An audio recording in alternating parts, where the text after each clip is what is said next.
Deutéronome, chapitre 11. Tu aimeras l'Éternel, ton Dieu, et tu observeras toujours ses préceptes, ses lois, ses ordonnances et ses commandements. Reconnaissez aujourd'hui, ce que n'ont pu connaître et voir vos enfants, les châtiments de l'Éternel, votre Dieu, sa grandeur, sa main forte et son bras étendu, ses signes et ses actes qu'il a accomplis au milieu de l'Égypte contre Pharaon, roi d'Égypte, et contre tout son pays. Reconnaissez ce qu'il a fait à l'armée d'Égypte, à ses chevaux et à ses chars, comment il a fait couler sur eux les eaux de la mer Rouge, lorsqu'ils vous poursuivaient, et les a détruits pour toujours. Ce qu'il vous a fait dans le désert, jusqu'à votre arrivée en ce lieu.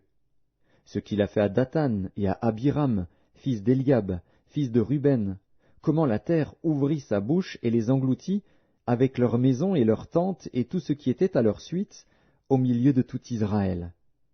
Car vos yeux ont vu toutes les grandes choses que l'Éternel a faites. Ainsi, vous observerez tous les commandements que je vous prescris aujourd'hui, afin que vous ayez la force de vous emparer du pays où vous allez passer pour en prendre possession, et afin que vous prolongiez vos jours dans le pays que l'Éternel a juré à vos pères de leur donner, à eux et à leur postérité, pays où coule le lait et le miel. Car le pays dont tu vas entrer en possession n'est pas comme le pays d'Égypte, d'où vous êtes sortis, où tu jetais dans les champs ta semence et les arrosais avec ton pied comme un jardin potager. Le pays que vous allez posséder est un pays de montagnes et de vallées, et qui boit les eaux de la pluie du ciel.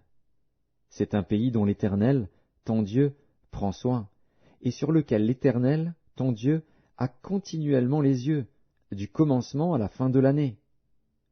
Si vous obéissez à mes commandements que je vous prescris aujourd'hui, si vous aimez l'Éternel, votre Dieu, et si vous le servez de tout votre cœur et de toute votre âme, je donnerai à votre pays la pluie en son temps, la pluie de la première et de l'arrière-saison, et tu recueilleras ton blé, ton mou et ton huile. Je mettrai aussi dans tes champs de l'herbe pour ton bétail, et tu mangeras et te rassasieras. Gardez-vous de laisser séduire votre cœur, de vous détourner, de servir d'autres dieux et de vous prosterner devant eux. La colère de l'Éternel s'enflammerait alors contre vous, il fermerait les cieux, et il n'y aurait point de pluie. La terre ne donnerait plus ses produits, et vous péririez promptement dans le bon pays que l'Éternel vous donne. Mettez dans votre cœur et dans votre âme ces paroles que je vous dis. Vous les lirez comme un signe sur vos mains, et elles seront comme des frontaux entre vos yeux. Vous les enseignerez à vos enfants, et vous leur en parlerez quand tu seras dans ta maison, quand tu iras en voyage, quand tu te coucheras et quand tu te lèveras. Tu les écriras sur les poteaux de ta maison et sur tes portes. Et alors vos jours et les jours de vos enfants, dans le pays que l'Éternel a juré à vos pères de leur donner, seront aussi nombreux que les jours des cieux le seront au-dessus de la terre. Car si vous observez tous ces commandements que je vous prescris, et si vous les mettez en pratique pour aimer l'Éternel, votre Dieu, pour marcher dans toutes ses voies et pour vous attacher à lui, l'Éternel chassera devant vous toutes ces nations, et vous vous rendrez maître de nations plus grandes et plus puissantes que vous. Tout lieu que foulera la plante de votre pied sera à vous. Votre frontière s'étendra du désert au Liban, et du fleuve de l'Euphrate jusqu'à la mer occidentale. Nul ne tiendra contre vous. L'Éternel, votre Dieu, répandra, comme il vous l'a dit, la frayeur et la crainte de toi sur tout le pays où vous marcherez.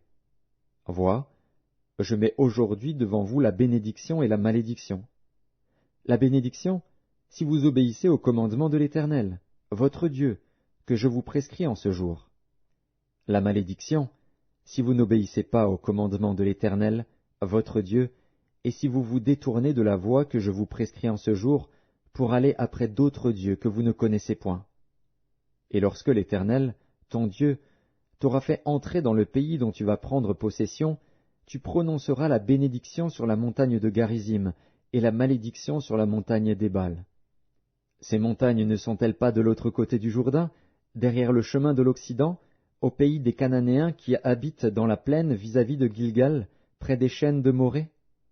Car vous allez passer le Jourdain pour entrer en possession du pays que l'Éternel, votre Dieu, vous donne.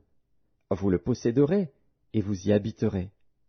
Vous observerez et vous mettrez en pratique toutes les lois et les ordonnances que je vous prescris aujourd'hui.